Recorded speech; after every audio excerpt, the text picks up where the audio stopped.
Bismillahirrahmanirrahim. Assalamualaikum warahmatullahi wabarakatuh. Alhamdulillah, alhamdulillahilladzi arsala rasulahu bil huda wa dinil haq liyudhhirahu 'alad dini kullih wa kafa billahi syahida. Ashhadu an la ilaha illallah wa ashhadu anna Muhammadan abduhu wa rasuluhu la nabiyya ba'da. Allahumma shalli ala Muhammad wa ala alihi wa sahbihi wa man tabi'ahum bi ihsanin ila yaumiddin. Amma ba'du, kita bersyukur kepada Allah atas segala nikmat yang diberikan oleh Allah kepada kita semua, terutama sampai pada pagi hari ini kita masih diberikan kekuatan iman dan Islam. Kita masih diberikan kesehatan serta kesempatan sehingga kita masih bisa melaksanakan kewajiban kita untuk thalabul ilmi, yang mudah-mudahan kesempatan semacam ini senantiasa diberikan oleh Allah kepada kita semua sampai nanti kita menghadap kepada Allah yang tentunya dalam posisi husnul khatimah. Salawat salam tetap terlimpahkan kepada Rasulullah Muhammad sallallahu alaihi wasallam sebagai khatamil anbiya wal mursalin, penutup para nabi dan rasul, yang tidak ada nabi lagi sesudah Nabi Muhammad sallallahu alaihi wasallam. Baik Bapak Ibu yang dimuliakan oleh Allah, kita masuk kisah berikutnya yang dulu sempat kita sitir sedikit tentang kisah ini.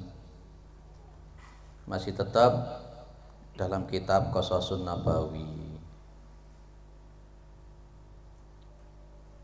Diriwayatkan oleh Imam Al-Bukhari. Hadis ini diriwayatkan oleh Imam Al-Bukhari.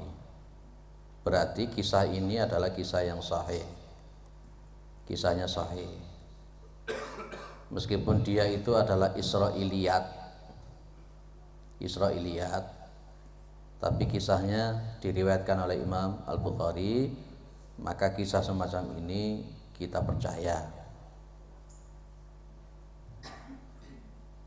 Dari Abu Hurairah radhiyallahu an, Nabi Muhammad SAW itu cerita, dulu Bani Israel itu kalau mandi, yagtasiluna auratan.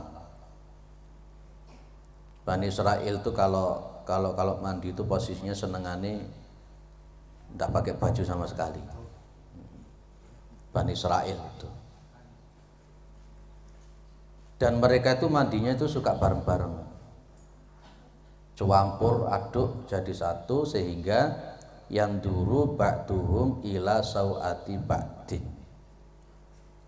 Jadi sebagian mereka itu melihat kepada auratnya sebagian yang lain. Kebiasaannya orang Yahudi seperti itu, senengane adus bareng-bareng, podo mudo bareng, sehingga podo-podo ndelok aurate masing-masing. Iku kebiasaane orang Yahudi. Kita itu kira-kira nirokno Yahudi apa ndak to saiki? Nang kolam renang campur lanang wedok, marung ngono ya ngono kuwi aurate dibuka. Sementara kita yang jadi suami melihat anak perempuan kita yang buka aurat di kolam renang diceloki wong lanang akeh, kok gak duwe greget untuk seperti itu. Lah Nabi Musa itu tidak mau. Nabi Musa itu tidak mau mandi bareng-bareng modelnya kayak ngono kuwi, tidak mau. Maka wakana Musa alaihissalamu yaghtasilu wahdahu. Nabi Musa itu mandinya sendirian, Pak, tidak mau mandi bareng-bareng, itu tidak mau. Lah, Bani Israel itu akhirnya mereka mengatakan yang enggak-enggak kepada Nabi Musa. Apa katanya Bani Israel kepada Nabi Musa? Wallahi ma yamna'u Musa ayaghtasila ma'ana illa annahu adaru. Demi Allah, tidak ada yang menghalangi Nabi Musa untuk mandi sama kita kecuali dia itu punya adar. Adar itu kayak semacam penyakit yang ada di tempat tersembunyi itu. Difitnah aneh-aneh Nabi Musa alaihissalam. Gara-gara gak gelem adus bareng. Ya memang sejak dulu sampai hari ini, kalau ada orang-orang yang kemudian tidak mau melakukan kemungkaran, itu biasanya kok fitnahe ono ae. Sing diarai Wahabilah, sing diarai intoleran, diarani radikal, itu sudah dari sejak dulu seperti itu. Ya, mereka akan punya trik-trik tertentu untuk menghancurkan, untuk menyesatkan orang. Nabi Musa termasuk difitnah aneh-aneh. Nah, Allah Subhanahu wa taala ingin menunjukkan kepada Bani Israel bahwa Nabi Musa itu tidak seperti yang dikatakan oleh mereka kalau Nabi Musa itu punya cacat ini, cacat itu, enggak. Nah, ini yang perlu kita imani. Ini yang perlu kita imani dengan baik. Fadhahaba marratan yaghtasilu fawadu'a taubahu ala hajarin. Maka Nabi Musa itu suatu saat beliau pergi untuk mandi. Beliau sekali lagi gak gelem mandi campur dengan membuka aurat. Nabi Musa meletakkan bajunya di atas batu. Di atas batu. Lako qadarullah fafarra al-hajaru bi thawbihi. Lah kok jenenge watu iku mang melayu. Melayu nggawa klambine Nabi Musa. Jenengan percaya ndak kisah ini? Saya sengaja mengangkat kisah-kisah semacam ini dalam rangka kira-kira iman kita mengenai sunnahnya Nabi itu kayak apa. Riwayat Bukhari. Tentu kita mikir, loh, kok iso sih jenenge watu kok iso melayu nggawa klambine Nabi Musa iki piye? Kan diletakkan di atasnya batu, kemudian batu itu lari. Kalau saya enteng saja, Pak. Jangankan batu, tangan kita saja bisa ngomong kok. Al-yauma nakhtimu ala afwahihim wa tukallimuna aydihim wa tashhadu arjuluhum bima kanu yaksibun. Tangan karo sikil lho iso ngomong. Itu Al-Qur'an yang mengatakan, dan ini sunnah Nabi Muhammad SAW. Al-Zalzalah juga begitu, yauma idin tuhadditsu akhbaraha. Itu domirnya kepada al-ardu, bumi. Nanti yauma idin tuhadditsu akhbaraha, yang namanya bumi itu akan memberitahu, tuhadditsu menceritakan keadaannya loh. Lah berarti bumi itu so ngomong pisan. Nah itu loh. Jenengan masih ingat nanti orang-orang Yahudi itu di akhir zaman kan bersembunyi di balik batu, di balik pohon ya. Nanti kan memang di antara tanda hari kiamat itu, kalau hari kiamat nanti mau datang, kita kan bisa menundukkan orang-orang Yahudi, mengalahkan total orang-orang Yahudi. Di dalam riwayat itu sampai orang-orang Yahudi sembunyi di belakang pohon, sembunyi di balik-balik batu. Batunya bisa ngomong toh, hadzal yahud kan begitu toh. Pohonnya juga bilang hadzal yahud, ini Yahudi. Batunya bisa ngomong untuk menunjukkan ini loh Yahudi. Kalau dalam konteks hadis semacam ini sami'na wa ta'na, beriman. Wong batu iso melayu gawa klambine Nabi Musa, kita imani itu. Jangan pakai logika. Termasuk posisi kemarin dulu kan sudah kita bahas bagaimana ada seseorang yang di padang pasir mendengar suara dari atas itu loh. Iski hadiqata fulan, kisahnya nomor berapa? Nomor 3 itu yang kita bahas. Clear ya Bapak Ibu yang dimuliakan oleh Allah SWT. Maka apa? Begitu batu tadi melayu, maka qala fa jama'a Musa bi ithrihi. Jama'a Musa, jama'a mengumpulkan bi ithrihi itu apa namanya itu? Artinya ngejar. Waktu itu mah dikejar karo Nabi Musa. Nun sewu, Nabi Musa mengejar itu dalam posisi tidak pakai baju, karena bajunya tadi digawa melayu karo watu. Wis gak usah dibayangno sing aneh-aneh. Gak usah bayangno sing aneh-aneh. Begitu Nabi Musa mengejar batu ini, Nabi Musa bilang thaubi hajarun, thaubi hajarun. Apa maknanya thaubi hajarun? Thaubi hajarun.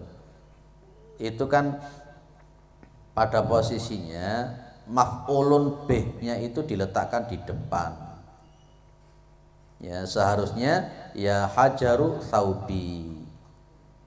Sesuatu yang maf'ul bih-nya atau objek penderitanya diletakkan di depan, itu menunjukkan faedah lil hasri, pembatasan.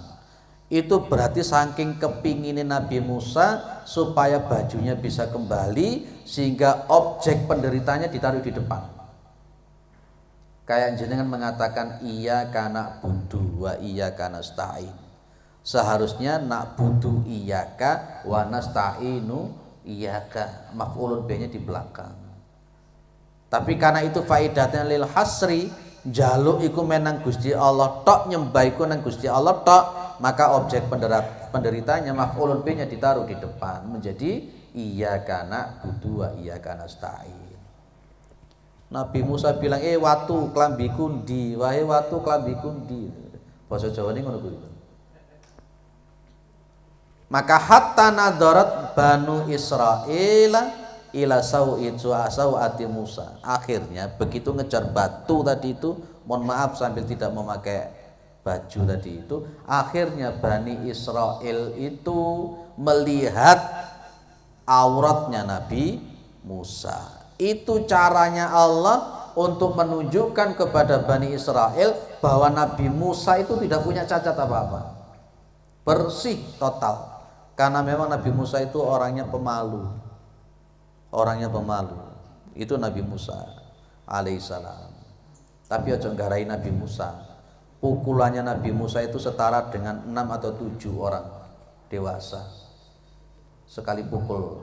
Nabi Musa pukulannya 1, kalau orang dewasa itu 7 atau 6. Ngalamun main tinju itu menangan Nabi Musa. Makanya pas ketika memukul Kipti, salah seorang Kipti itu dipukul sekali pukul kan mati.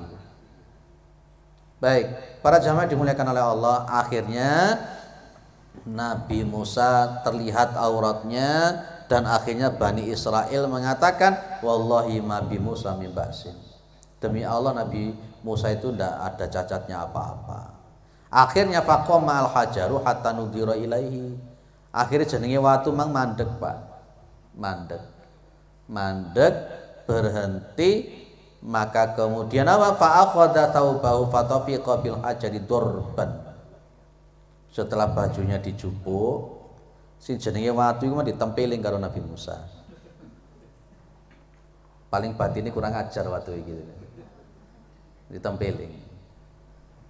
Pukulannya Nabi Musa itu wallahi innahu bil hajari nadbun sitatun aw sab'atun darbu Musa bil hajar. Pukulannya Nabi Musa itu setara dengan kekuatan 6 atau 7 orang.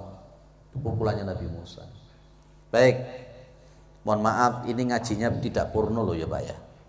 Ya kita memang menyampaikan apa yang ada di dalam hadis Rasulullah Muhammad SAW.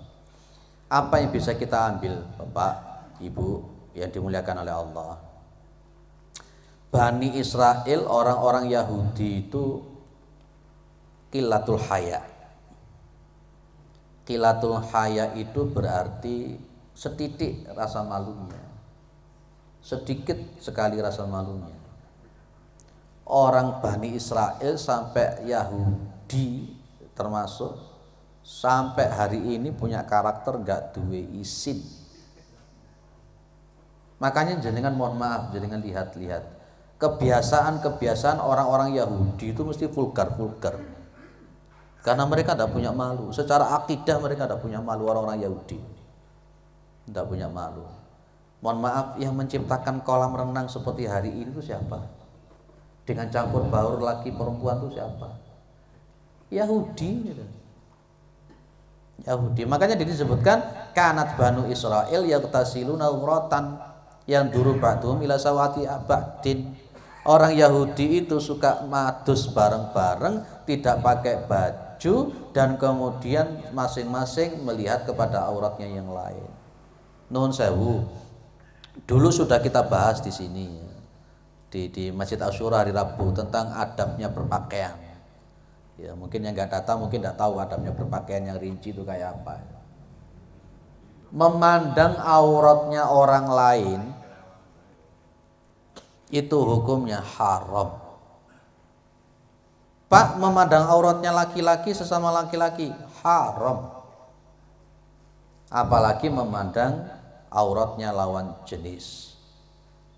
Wanita memandang auratnya wanita iku ya haram.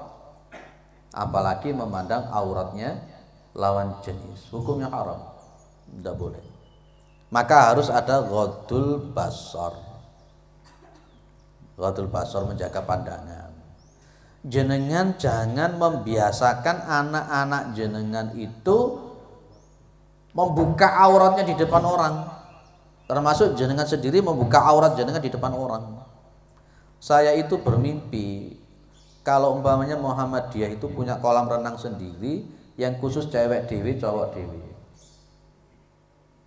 Ya dah. Saya kepingin kalau pemandian Sengkaling itu ada khusus laki sendiri, perempuan sendiri. Karena itu sudah punyanya UMM untuk melakukan yang semacam ini. Lah piye Pak, umpamane jenengan duwe bojo. Bojone bisa renang di kono campur baur. Saya yakin ada hati-hati yang busuk sing ngelirik-ngelirik bojone sampean. Oh, delok ya. Lah kalau ada seorang laki-laki yang tidak punya cemburu lek bojone dideloki ya iku jenenge dayus. Dayus iku ndak akan dia dapat untuk bau surga. Makanya jenengan itu ojo ngedingi wong sing gawe cadar, ojo. Imam Asy-Syafi'i itu mensyariatkan cadar, mensunahkan cadar, menyuruh nyadar. Jadi lek ana wong Muhammadiyah gawe cadar aja dilono ninja lho ya. Ojo, jangan. Dia dalam rangka ingin, karena memang zinatun, perhiasan wanita yang paling tampak ini muka ini. Untuk wajah itu seorang laki-laki pun juga bisa kelepek-kelepek kan gitu. Apalagi melihat yang lain. Bukan berarti saya menyuruh ibu-ibu bercadar, enggak. Muhammadiyah sudah mengatakan bahwa muka dan telapak tangan.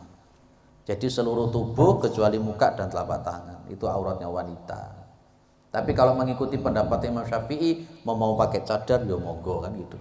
Pak, saya tidak mau pakai cadar, wis tak pakai masker ya podo ae lah. Ya. Jadi tidak boleh kita itu melihat auratnya orang. Tapi kalau kita memang dengan sengaja untuk mempertontonkan aurat kita kepada yang lain, lah ini pasti ada masalah dengan imannya itu. Pasti ada masalah dengan imannya itu. Lah kalau Nabi Musa alaihissalam itu sifatnya haya'u Musa alaihissalam. Nabi Musa itu punya rasa malu. Nabi Muhammad sallallahu alaihi wasallam itu pun juga punya rasa malu. Islam juga mengajarkan kita harus punya rasa malu, terutama untuk perempuan. Apa kata Rasulullah? Al-haya'u la ya'ti illa bi khairin. Rasa malu itu tidak mendatangkan kecuali kebaikan. Juga ada kata-kata al-haya'u minal iman. Rasa malu itu bagian daripada iman. Lek wong iku gak duwe isin ya iku imannya. Orang itu semakin kuat imannya dia akan semakin punya rasa malu. Rasa malu itu kan ada dua ya Pak ya. Ayo, isi niku ana loro.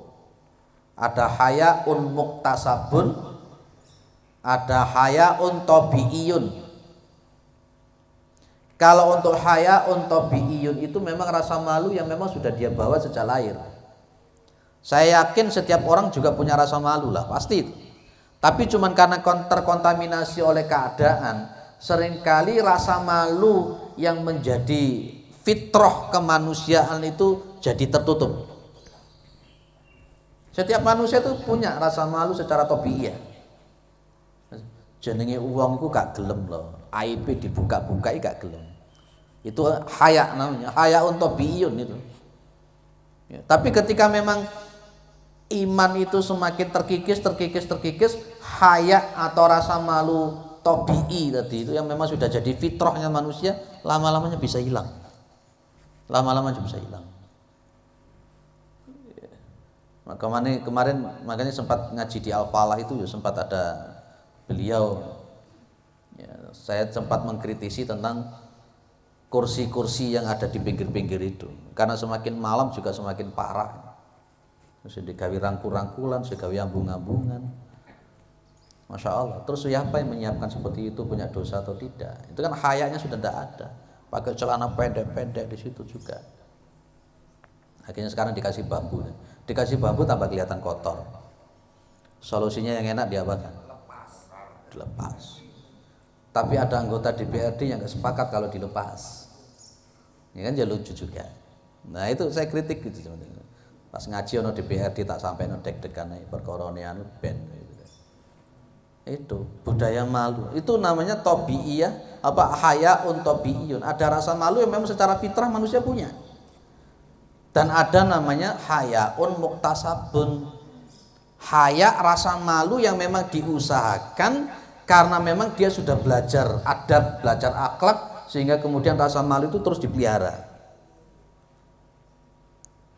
Orang itu akhirnya dia terbiasa memakai baju yang seharusnya ukurannya XL, dia pakai ukuran S. Itu sebenarnya kalau konteksnya adalah hayaun muktasabun. Kalau dia semakin paham tentang syariat, dia tidak akan mau melakukan seperti itu.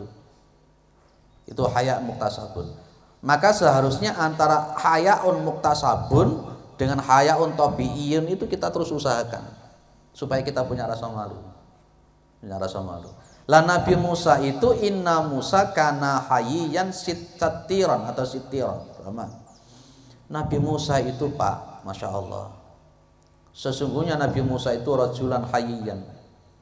Banyak rasa malunya, sittiran tertutup. Nabi Musa itu senengane geleng dawa-dawa. Kalau dalam bahasa di sini la yura min jildihi syai'un istihya'an an minhu. Tidak terlihat dari kulitnya beliau sedikit pun. Kenapa? Istihya'an minhu. Karena beliau malu kalau kulit beliau itu terlihat. Dalam bahasa kita ya pakaian beliau itu tertutup. Tidak suka untuk mengumbar-ngumbar daripada kulitnya beliau yang bagus.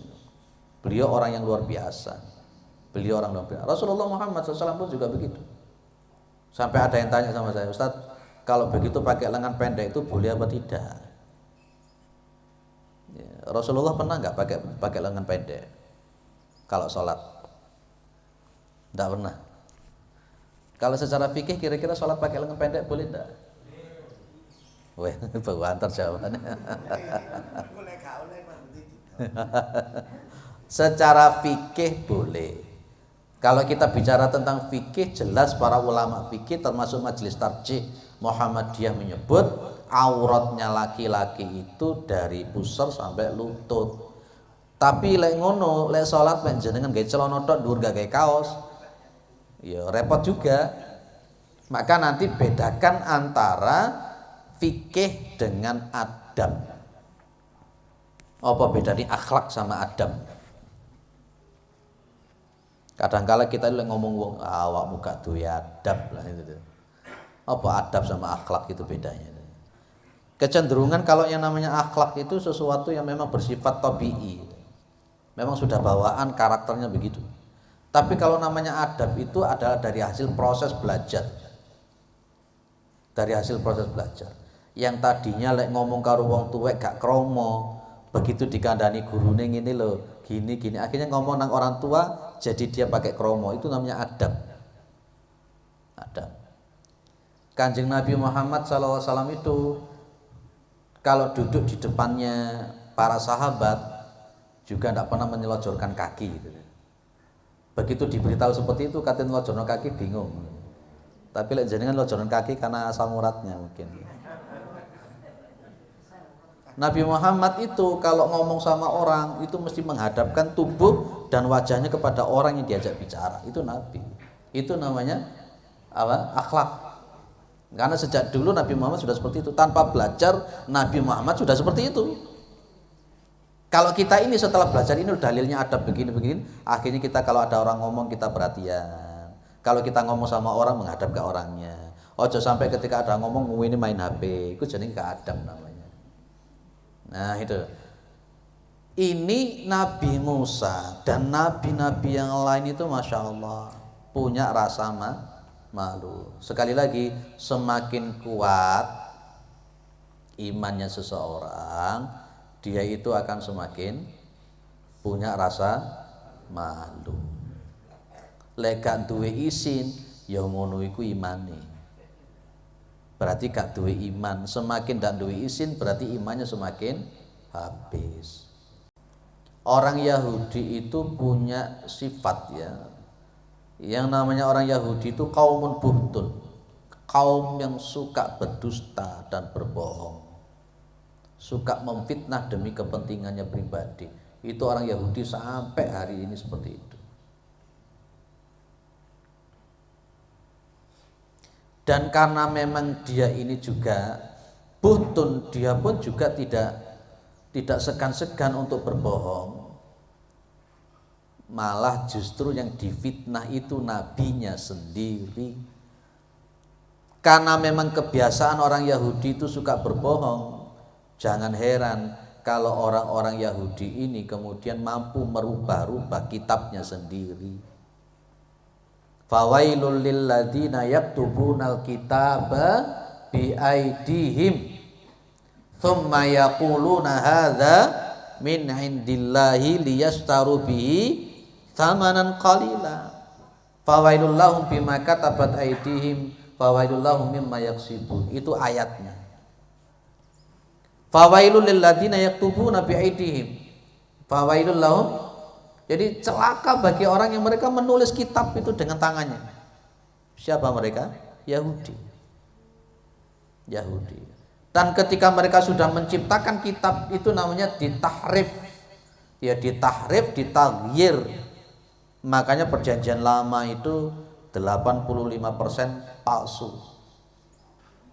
Perjanjian baru itu pun juga 85% palsu. Jenengan tahu pendiri Syiah itu siapa? Abdullah bin Saba. Abdullah bin Saba itu Yahudi tulen. Dia ini benci sama Abu Bakar, benci sama Umar, benci sama Utsman. Maka ajaran Syiah ya ngono kuwi. Abdullah bin Saba. Maka saya mengatakan Syiah itu bukan Islam. Yaitu saking suka berbohongnya itu sampai dia berani merubah kitabnya dan berani berkamuflase untuk menghancurkan agama yang lain. Tahu yang namanya Paulus itu siapa? Orang Yahudi tulen. Makanya jadi rusak itu yang namanya Nasara itu. Itu. Jenengan tahu siapa yang apa namanya menciptakan ingkarus sunnah. Itu kan orang Jerman yang saya punya bukunya itu. Orang Jerman ini afiliasinya kepada Yahudi itu. Berbohong sedemikian rupa untuk menghancurkan. Itulah memang karakternya orang Yahudi itu ya kaumun buhtun itu. Sampai nabinya sendiri difitnah, bahkan sampai nabinya sendiri pun diupayakan untuk dibunuh. Ya ayyuhalladzina amanu la takunu kalladzina adzau Musa. Wahai orang-orang yang beriman, janganlah kalian itu menjadi orang-orang yang seperti orang-orang yang menyakiti Musa. Nabi Musa saja itu loh fitnah yang gak karu-karuan. Yang punya inisiatif untuk membunuh Isa siapa? Yahudi, Bani Israel. Yang membunuh Nabi Yahya siapa? Yahudi, Bani Israel. Yang membunuh Nabi Zakaria siapa? Yahudi, Bani Israel. Yang punya inisiatif untuk menyerang, membunuh Rasulullah Muhammad SAW siapa? Yahudi, Bani Israel. Mereka itu saling bahu-membahu dengan siapa? Orang-orang Quraisy dan suku-suku yang lain. Sampai hari ini. Yang membentuk Freemason itu siapa? Yahudi. Siapa Yahudi? Yaitu yang membentuk bank itu siapa? George Soros itu siapa? Yahudi juga. Ya Yahudi itu memang luar biasa. Kalau saya mendengarkan dan membaca artikel-artikel itu, mereka memang orang Yahudi itu kan orang-orang cerdas. Bangsa Yahudi yang dekatnya Palestina itu kalau diteliti, dari 10 orang itu, 10 orang Yahudi itu maka yang 9 orang adalah dokter.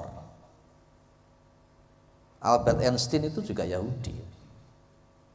Dari 10 orang, yang 9 orang itu dokter.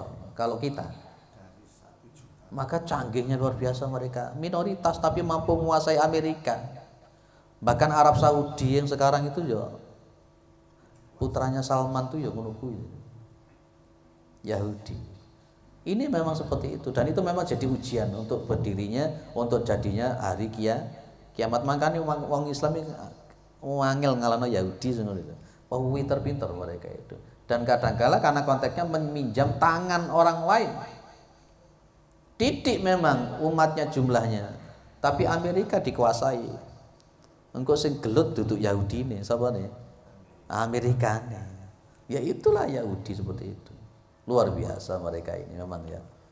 Para jamaah dimuliakan oleh Allah. Kalau ada orang Yahudi yang kemudian bisa masuk Islam, itu yang luar biasa. Ada Yahudi, pendeta Yahudi yang masuk Islam, itu namanya Abdullah bin Salam. Baik, itu karakternya orang Yahudi. Saya singkat-singkat saja. Bapak Ibu yang dimuliakan oleh Allah Subhanahu wa ta'ala. Kemudian yang berikutnya, biar cepat selesai satu pertemuan. Nomor 4, kita ini nanti malah justru suka meniru-niru orang Yahudi. Saya pakai yang latat tabi'anna sunanal ladzina min qablikum. Kalian itu pasti akan mengikuti kebiasaan-kebiasaan orang sebelum kalian. Termasuk yang ditirokno itu yang ini. Dalam kitab ini disebut. Jadi kita ini nanti Pak punya kena ima'ah. Nopo Pak ima'ah itu Pak? Pernah dengar kata-kata ima'ah ya Pak ya? Ima'ah itu orang yang tidak punya prinsip, dia akan bergerak kemanapun angin itu bergerak. Le bergerak ngidul ya melayu ngidul, bergerak ngalor ya ngalor. Itu jenenge ima'ah, tidak punya prinsip. Nanti kebanyakan kita ini terkena penyakit ima'ah. Lah penyakit ima'ah itu ada di posisi akidah. Contohnya apa? Suatu saat Nabi Muhammad berjalan dengan para sahabat. Nah, ada namanya Dhatu Anwat. Pernah dengar kata-kata Dhatu Anwat? Weh, enggak kerungu ya. Dhatu Anwat itu semacam pohon gede Pak, warnanya hijau, banyak rantingnya. Orang-orang kafir musyrik itu suka menggantungkan senjata-senjata mereka di pohon ini, namanya Dhatu Anwat. Dan mereka punya keyakinan kalau pedang, tombak, senjata mereka dicantol nih, digantungkan ke situ, mereka pasti kalau perang menangan. Lek dalam bahasa wong klenik dijukuk yonine. Akhirnya pedangnya ono yonine.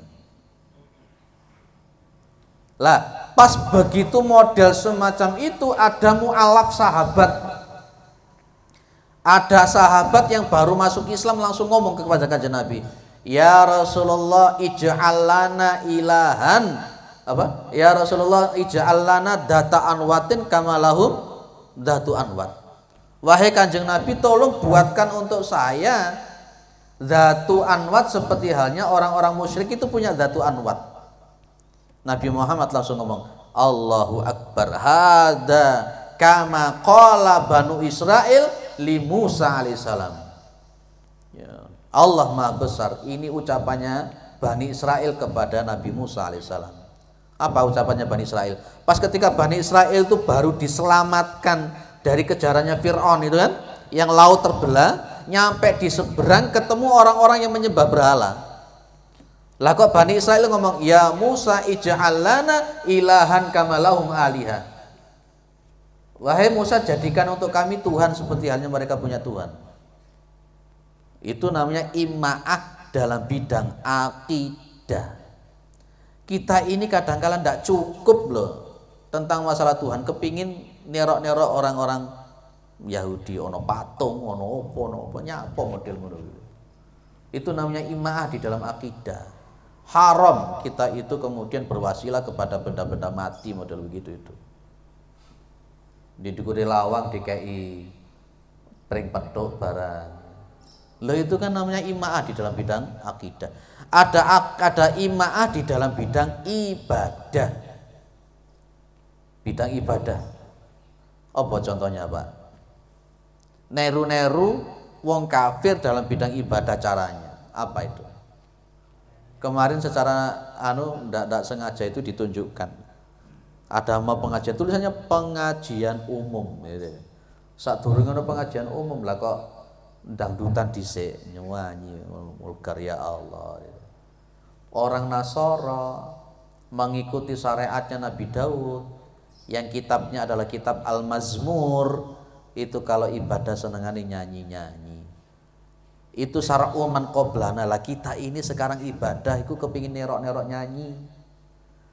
Sholawatan gak cukup lek gak nyanyi-nyanyi. Kadang musiknya musik orkestra ngono barang. Kadek kemudian sholawatan musiknya musik dangdut koplo kan ya ora kenal.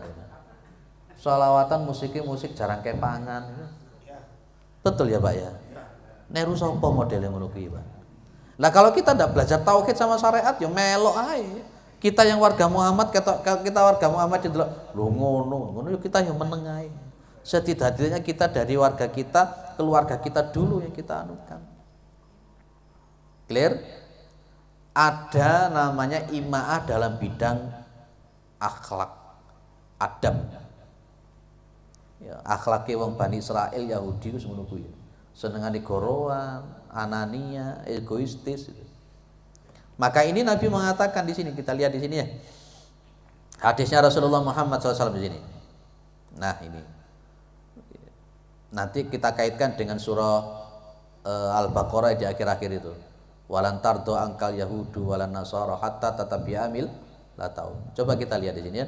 Kata Nabi apa? La tattabi'anna. Saya pakai yang A, Hamzah. Karena memang nun ditaukidkan itu pakainya hamzah yang benar. Latat tabi'anna, pasti sungguh kalian akan mengikuti apa? Sunanal ladzina min qablikum, kebiasaan orang-orang sebelum kalian. Kalau Rasulullah memakai huruf lam sama nun taukid itu menunjukkan kepastian kalau kita pasti melu melakukan. Kalian itu nanti akan mengikuti kebiasaan orang-orang sebelum kalian. Shibron bisibrin, sejengkal demi sejengkal. Diro'an bidiro'in, sehasta demi sehasta. Hatta lau dakhalu fi hujri dabbin latabatumuhum. Sampai mereka orang-orang sebelum kalian itu mereka masuk ke lubang biawak. Lubang biawak kan cuwili toh, Pak. Sampai mereka masuk ke lubang biawak itu latabatumuhum, kalian pasti akan mengikuti mereka. Loh, iku imaah, Pak. Pikirane melok Yahudi. Ya, akhlake melok Yahudi. Apa meneh? Ibadahe melu Yahudi. Cara bisnisnya ikut Yahudi, semua orangnya melok sudah.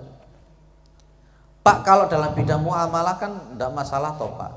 Ini masalahnya bukan dalam konteks masalah, tapi akhlak melok, akidah melu, ibadahnya yang melu. Sampai Rasulullah menyebut meskipun mereka masuk ke lubang biaya, kita ikut. Itu saking taklidnya, saking taklidnya. Maka kemudian para sahabat bertanya, apa pertanyaannya? Ya Rasulullah, al-Yahuda wa Nasara, apakah mereka itu adalah orang-orang Yahudi dan Nasara? Nabi mengatakan, faman, siapa lagi? Faman, siapa lagi? Clear? Di Muhammadiyah kira-kira kebiasaan Yahudi yang terlaksana ada apa enggak?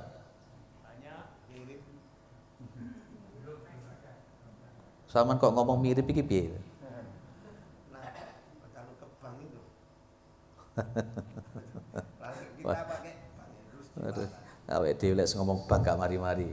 Yang lain apa kira-kira? Ada 3S 4F. Ya dulu kita sebut dengan fitnah syahwat.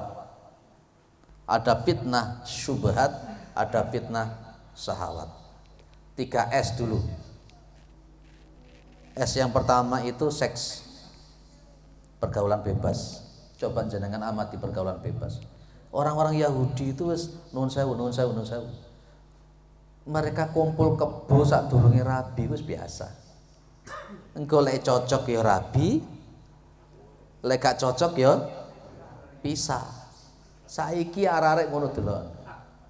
Penangguhan usia untuk menikah itu coba jenengan lihat semakin banyak. Niru sapa? Yahudi. Bagi mereka biasa saja, hamil di luar nikah itu biasa saja mereka Yahudi. Malah justru mereka itu semakin ingin memperbanyak keturunan. Sementara orang Islam ditekan untuk harus KB, untuk menekan keturunan. Apa seks, pergaulan bebas. Yahudi itu. S yang kedua, sport, olahraga. Delok oleh olahraga piye. Kadang-kala sampai gak sholat bareng demi belani olahraga. Akhirnya Allah ditunjukkan sing mati piro pisan. S yang ketiga, song, musik, lagu. Arek-arek saiki iki idolane delok. Tak delok HP-ne arek, delok arek HP-mu rek. Gambare ya artis-artis Korea. Padahal artis Korea kayak seperti K-pop itu jenengan tahu K-pop itu siapa? K-pop itu kan perpanjangan dari Freemason ya. Freemason yang ditunjuk oleh Yahudi, yang digunakan oleh Yahudi di dalam rangka untuk menghancurkan generasi muda lewat musik-musik seperti itu. Maka jenengan lihat bisa ritualnya, lihat ritualnya K-pop itu kalau mau nyanyi ngapain? Biasanya Freemason, satanisme itu bisa ditunjukkan dengan darah ataupun ular. Mereka senang dalam K-pop padahal itu setan. Lah itu Yahudi memang. Pak Ketman kok nyalano Yahudi? Kita bahasanya masalah ini, Rasulullah yang mengatakan itu. Bukan menyebarkan intoleran, bukan menyebarkan radikal. Rasulullah yang mengatakan seperti kalian akan mengikuti kebiasaan umat-umat terdahulu. Sibran bi sibrin, dira'an bi dira'in, hatta law dakharu fi husridha binatabatum. Ada S3, ada F4. F yang pertama itu namanya fashion. Fashion itu pakaian. Wah, sekarang kalau niru mode pakaian itu kayak ngono kuwi. Semakin banyak cewek itu pakai celana pendek di atas paha. Setiap hari jenengan lihat. Rasa malunya sudah tercabut. Kayak modelnya seperti Bani Israel konteksnya tadi. Kanat Banu Israel yang tasiluna uratan yang duru ba'duhum ila sawati ba'din itu. Mereka terbiasa Pak untuk memperlihatkan aurat kepada orang lain, orang-orang Yahudi biasa, fashion. F yang kedua namanya fun. Fun itu gaya kesenangan, hedonisme. Yang penting seneng.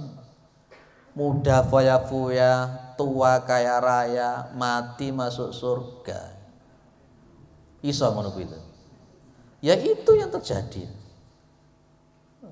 Sepedaan trek, saya tadi hampir ditubruk pemuda, banter Pak. Di Bayar Supratman kan mau ke arah Saujajar, banter, masya Allah. Kati tak kejar waktu ini wis mepet. Kurang ajar arek model begitu, harus perlu dianu juga kadang-kadang. Ya, F kedua fun, jenenge arek pokoknya seneng itu sekarang gaya Yahudi begitu. F tiga namanya food, makanan. Wis tidak peduli halal haram, wis pokoknya mangan seweneng.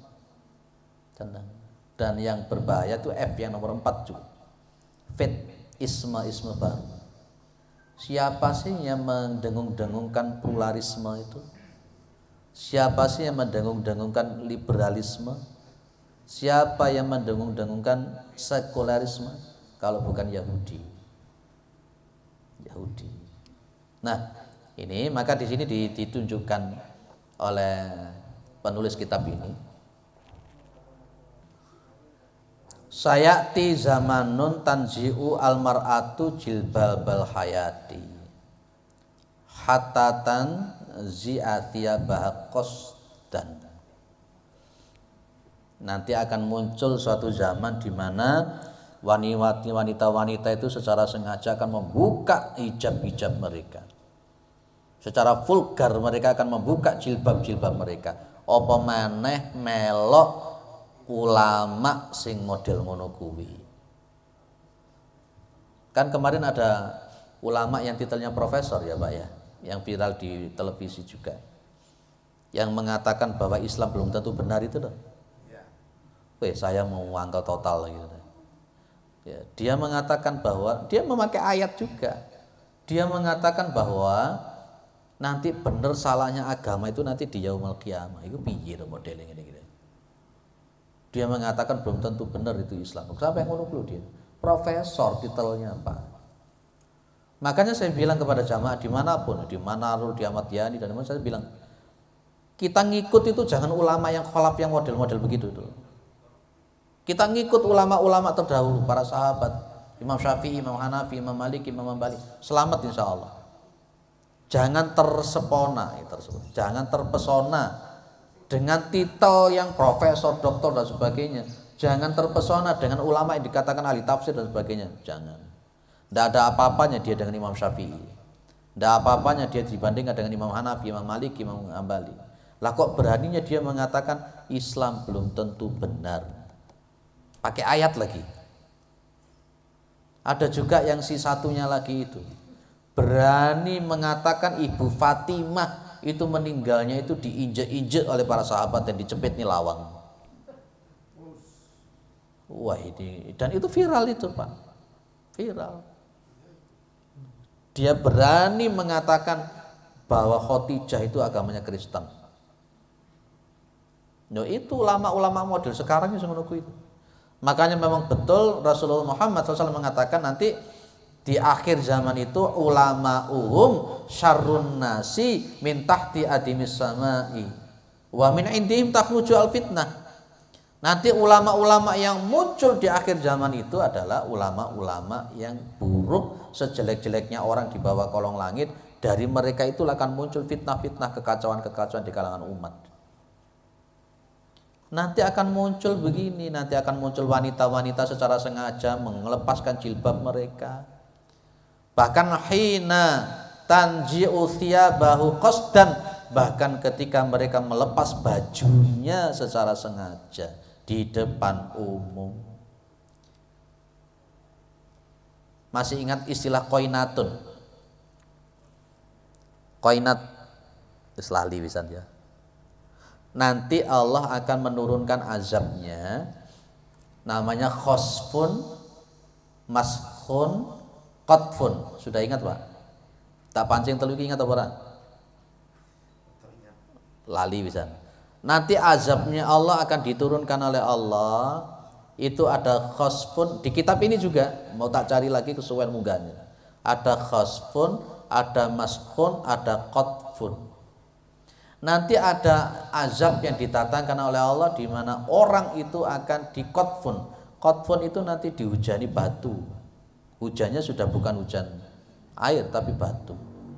Ada namanya maskhun. Maskhun itu bagaimana posisinya azab berupa di mana orang itu kepala akan dirubah oleh Allah jadi kera atau jadi babi. Ini sudah terjadi atau belum kira-kira? Kalau di Pompai itu sudah terjadi Pak, hujan batu itu. Yang homo-homo itu loh Pak. Sudah terjadi hujan batu, sudah terjadi. Ada namanya khasfun. Khasfun itu di mana orang itu akan dibenamkan ke bumi. Melalui gempa, melalui tanah longsor, diuruk matinya oleh Allah Subhanahu wa taala. Sebelum dia diuruk ke liang lahat, dia diuruk dulu oleh Allah. Dan di antara sebabnya itu ada al-qainatu.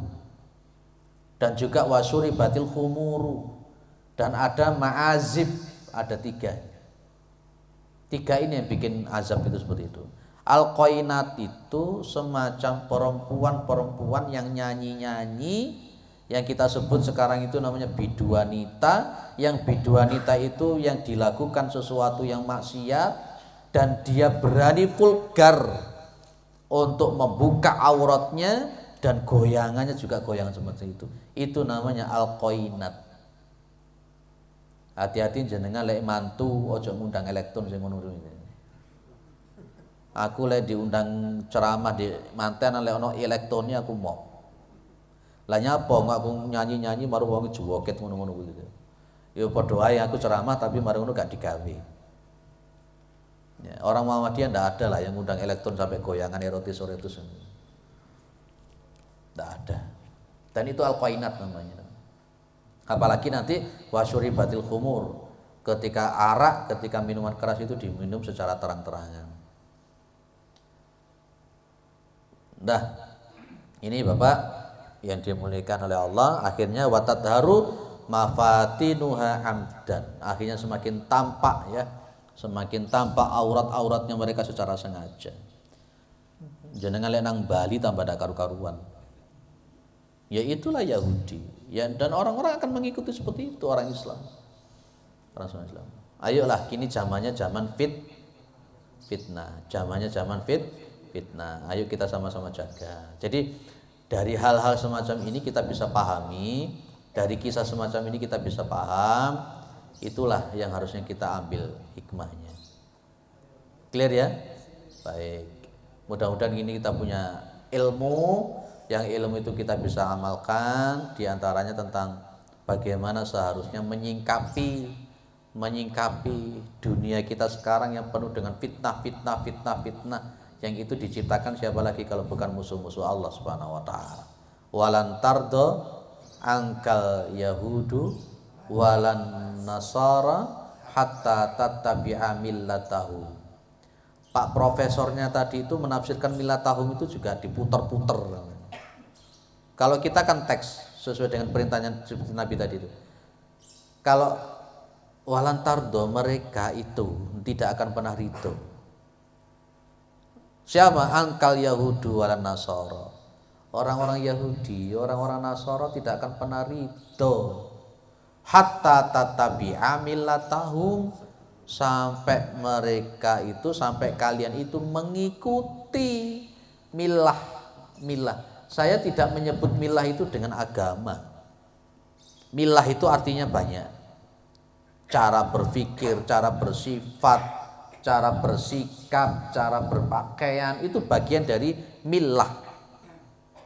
Ya termasuk yang tadi itu isme baru, fashion, food dan sebagainya, itu masuk dari milah. Jadi mereka akan punya daya upaya semaksimal mungkin ya apa carane umat Islam itu mengikuti mereka. Dan ternyata upaya mereka itu sudah kelihatan hasilnya, terutama di kalangan kaum muda-mudinya. Kita sebagai orang tua harus betul-betul mampu untuk mengkanter itu. Makanya Rasulullah Muhammad SAW itu berpesan, badiru bil a'mali as-salihah satakunu fitanun ka qita'i al-lail al-mudlim wa kana ar-rajulu yusbihu mu'minan wa yumsi kafiran wa yumsi mu'minan wa yusbihu kafiran wa yabi'u dinahu bi'arati minad dunya. Bersegeralah kalian itu melakukan hal-hal yang baik karena nanti akan muncul fitnah-fitnah. Yang fitnah-fitnah itu seperti sepotong malammu yang gelap gulita, kata Nabi. Di tengah terjangan fitnah-fitnah yang termasuk dibuat oleh mereka ini, musuh-musuh Allah ini, maka kata Nabi, wa kana ar-rajulu yusbihu mu'minan wa yumsi kafiran. Ada orang paginya mukmin, sorenya bisa kafir. Masya Allah. Kemudian wa yumsi mu'minan wa yusbihu kafiran. Sorenya bisa mukmin, paginya bisa kafir. Bahkan apa? Wa yabi'u dinahu bi'aratim minad dunya, dan mereka akan menjual agamanya demi kepentingan dunia. Insya Allah kita mudah-mudahan tetap lurus ya, diistiqomahkan oleh Allah di dalam kebaikan-kebaikan. Maka marsudi kaweruh menuntut ilmu itu wajib kita lakukan supaya kita paham mana yang salah, mana yang tidak. Oke. Ini yang tadi adab tadi. Ada yang mengatakan ya ini nggak tahu cara mereka. Dia itu masih gak sholat karena dia itu gelem bersolawat ya lewat jaranan itu. Mani iso solawatan di mani mek jaranan tok dileboni solawatan. Kan lumayan iso solawatan timbang mereka. Dan ini benar ini ada. Itu Cara Allah untuk membuat dia bisa baca solawat ya lewat jaranan itu, lewat itu. baik. Betul gitu ya. Engko kira-kira kayak diskoan lu piye? Ambil mentem-mentem sholawatan. Itu namanya syubhat. Itu namanya syubhat. Ketoke bener tapi yo ora bener. Ya, hati-hati dengan syubhat semacam ini. Dan ternyata terbukti kira-kira mereka kemudian setelah bersolawat itu kemudian mereka sholat atau tidak. Tambah nemen, tambah ndak karu-karuan. Dan seolah-olah sholawat itu jadi terlecehkan. Itu syubhat, Pak. Itu namanya talbis. Kalau dalam bahasa syariat namanya talbis. Makanya Ibnu Al-Qayyim Al-Jauziyah itu menulis sebuah buku namanya Talbisul Iblis. Memang itulah setan laknatullah alaih itu. Jadi itu juga yang kita sebut dengan fitnah syubhat. Namanya fitnah syubhat. Jadi fitnah yang paling besar menyerang umat itu dua, fitnah syahwat sama fitnah syubhat. Itu yang paling besar memang. Ya akhirnya seperti itu, keliru. Kalau masalah akidah, A yo A, B yo B, abang yo abang, putih yo putih, ojo sampai abu-abu. Ya itu harus kita counter, Pak. Kita counter, Pak. Wong setan. Akhirnya padha koyo ngene iki. Dua itu kan istighfar dan sholawat yang dipakai jaranan. Iya, padahal padahal sih diundang ya setan ya. Ya kan ya lucu. Ya, jadi itulah pelecehan. Saya tidak sepakat itu, dan itu pelecehan, jelas pelecehan itu. Ya, kayak seperti ini. Ono wong dikongkon ngerapetne sop angel. Barono kan memang Rasulullah kan menyebut jangan disisakan untuk setan. Lah seorang profesor ngomong, "Lu biarkan saja, tidak apa-apa setan ini biar melok sholat." Itu syubhat juga namanya. Itu jadi melecehkan syariat juga. Itu Pak, jadi jangan. Jadi kan harus bisa memberikan penduduk persoalannya. Dan rata-rata mereka pun juga nggak ada yang sholat kan mereka. Sama juga seperti di daerah Muharto ke sana itu, nggak tahu sholat Pak. Ditakoni sampean kok gak sholat? Dia ngomong, loh aku sholawatan bendino. Aku sepirang ewu aku sholawat. Mesti aku kuwi untuk syafaat. Loh podo mbek ngono kuwi mang. Dia lebih cenderung sholawatan supaya dapat syafaat, tapi sholat gak dilakoni. Lah iki sing gak bener. Padahal awwalu mayuhasabu al-abdu yaumal qiyamati as-shalah. Wa idza saluhat saluha sairu amali wa idza fasadat sairu amali. Awal pertama kali nanti yang akan dilihat oleh Allah itu masalah sholat. Kalau sholatnya bagus ya yang lain dianggap bagus, kalau enggak ya enggak. Jadi sholawat itu bukan yang memberikan keselamatan, tapi dia hanya wasilah dengan izin Allah Subhanahu wa taala. Tapi yang wajib itu harus dilakukan. Jenengan andai kata tidak sholawatan ping ewon-ewon, setiap hari baca sholawat, di dalam sholat itu sudah baca sholawat, insyaallah ya. Itu subhat namanya, hati-hati. Makanya subhat itu menyambar-nyambar, ketok api tapi gak api. Itulah dajjal. Dajjal itu sih ditampakkan api tapi sebenarnya air. Kalau yang ditampakkan air tapi sebenarnya api, itulah. Monggo jenengan. Yang lebih populer sekarang ini doa lintas agama, doa. Ini kalau kita sebagai orang muslim gimana cara seperti hati-hati Islam itu yang sering disampaikan doa. Baik. Pada zaman Nabi ada orang Yahudi enggak? Sudah ada. Pada zaman Nabi ada orang Nasara enggak? Ada. Pada zaman Nabi ada agama Majusi? Ada. Pada zaman Nabi itu sudah ada lintas agama, itu sudah ada. Ada yang kafir harbi, ada yang kafir dhimmi. Pertanyaannya, pernah Nabi mengadakan doa bersama?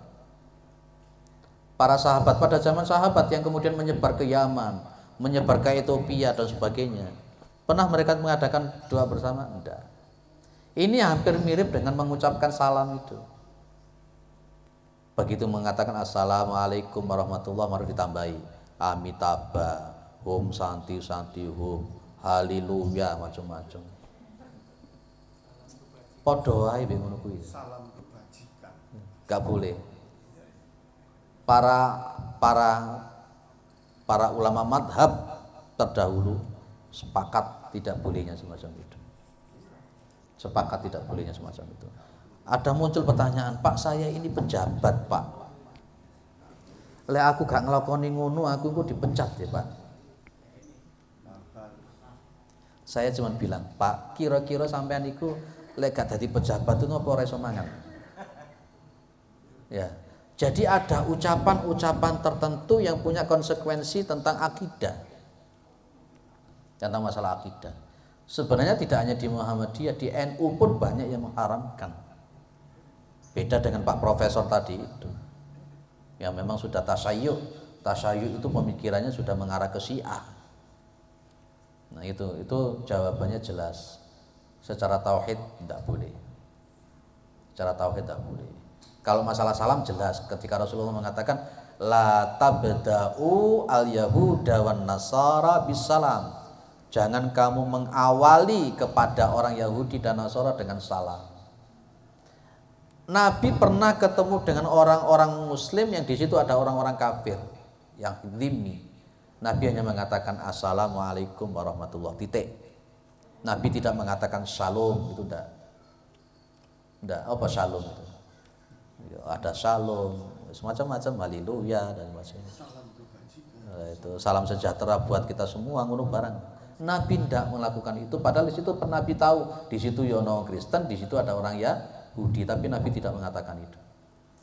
Maka kita itu adalah kembalinya kepada Allah dan Rasulnya. Fa in tanaza'tum, ayatnya apa? Fa in tanaza'tum fi syai' farudduhu ilallahi wa rasul. Dan kalau kalian berbeda pendapat di dalam segala hal, kembalikan kepada Allah dan Rasul. Wah, iki kajian-kajian radikal itu. Enggak, saya bukan mengatakan radikal, tapi memang prinsip. Saya tanya kepada jenengan. Karena memang ada orang-orang Muhammadiyah yang sudah mulai gitu. Pada posisinya kita perlu memegang prinsip ataukah kita itu bermadhab pilih aman?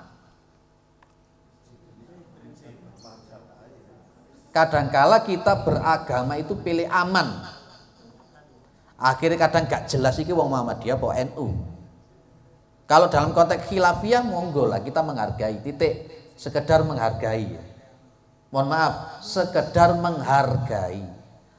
Umpamanya jenengan kunut silakan, jenengan kunut. Kami tidak menyalahkan jenengan kunut silakan. Kami tidak melakukan kunut, kan nggak apa-apa kalau model begitu.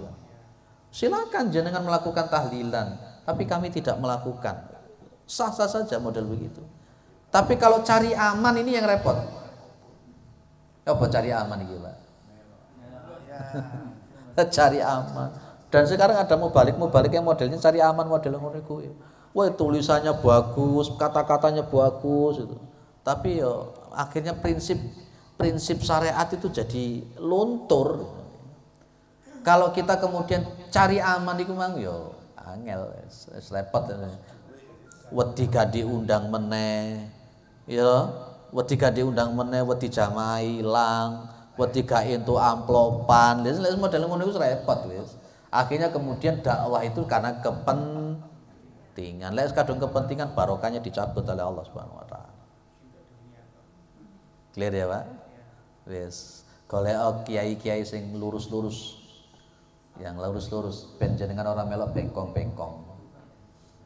Ya memang panas. Nabi sudah mengatakan kalau orang berpegang teguh kepada syariat itu kal qabid lal jambar, memegang bara api. Kaya awawan ini nyampaikan ini yo panas, disyuting bisa. Disote kan mlebu YouTube wae sing ndelok masyaallah. Ya wis radikal ya, ben radikal, ramah, terdidik dan berakal. Mudah-mudahan bermanfaat. Gitu nggih, Pak. Cukup, Bu? Cukup? Alhamdulillah. Mudah-mudahan bermanfaat. Mudah-mudahan kita husnul khatimah. Subhanakallahumma wa bihamdika asyhadu an la ilaha illa anta astaghfiruka wa atubu ilaik. Assalamualaikum warahmatullahi wabarakatuh.